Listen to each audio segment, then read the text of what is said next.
A group of 130 UK farmers have written an open letter to the government demanding that they roll out the long-delayed agricultural scheme to replace the failing EU policies, Express.co.uk was told.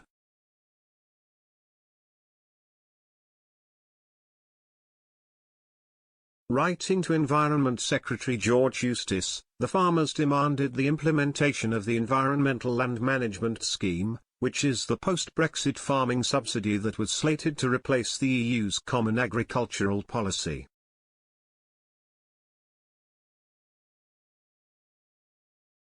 The EU policy is widely criticised for its failures, with British farmers arguing that the CAP promoted bad agricultural practices, which decreased productivity and kept farmers further away from achieving net zero goals.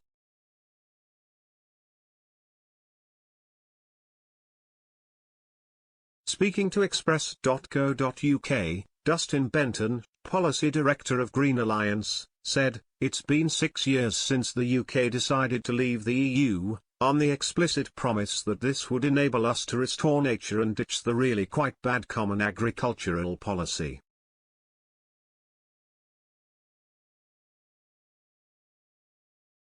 Today, there is one small part of one of the 3 post-CAP schemes that most farmers can actually join, with no real visibility over local nature recovery or landscape recovery, the other 2 schemes.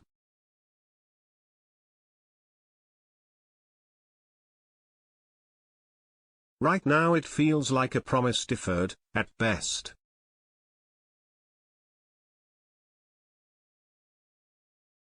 Turning SFI into something that looks like CAP, which is one of the proposals that has been put forward by some farm lobbyists, would count as a betrayal.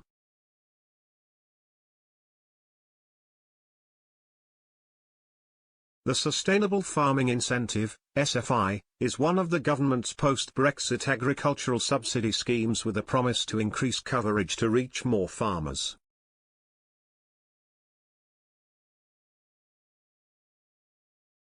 Currently, the farming lobby is pushing the government to extend the Basic Payment Scheme, BPS, which is the largest subsidy scheme farmers can access under CAP.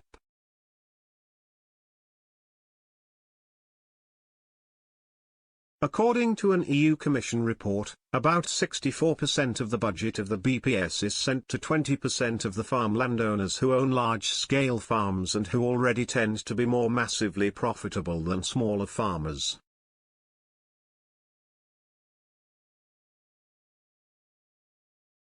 Mr. Benton added, "If you want to support small farmers to navigate the challenges of rising input prices, it's madness to extend a scheme that spends 2/3 of the budget on the most profitable 20% of farms, leaving, at best, 1/3 of the budget for small farms."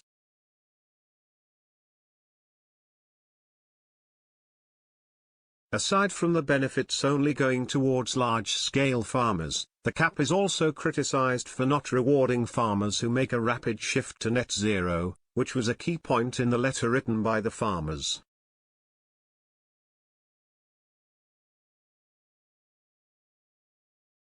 In a press release, James Robinson, Vice Chair of the Nature Friendly Farming Network Steering Group, said, "It is clear that farmers across the country want a subsidy system that facilitates climate and nature-friendly farming."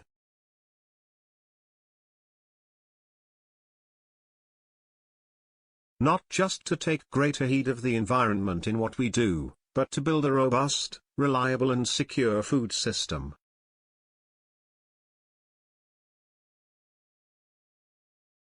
In the statement, Mr. Benton added, "For the last 50 years CAP paid farmers on low productivity land to grow more, and all it did was impoverish hard-working upland farmers."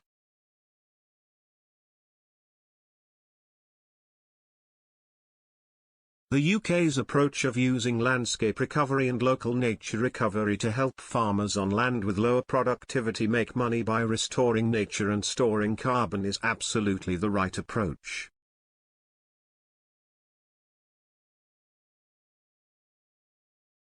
Scrapping it because of what's happening in Ukraine is not sensible.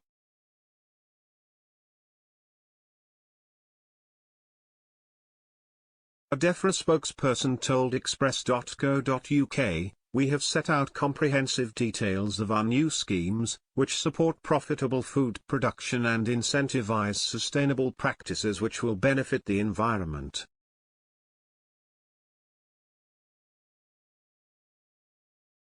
We are working with more than 3,000 farmers to trial and implement the new approach, which works for both large and small businesses by supporting the choices which farmers make for their own holdings.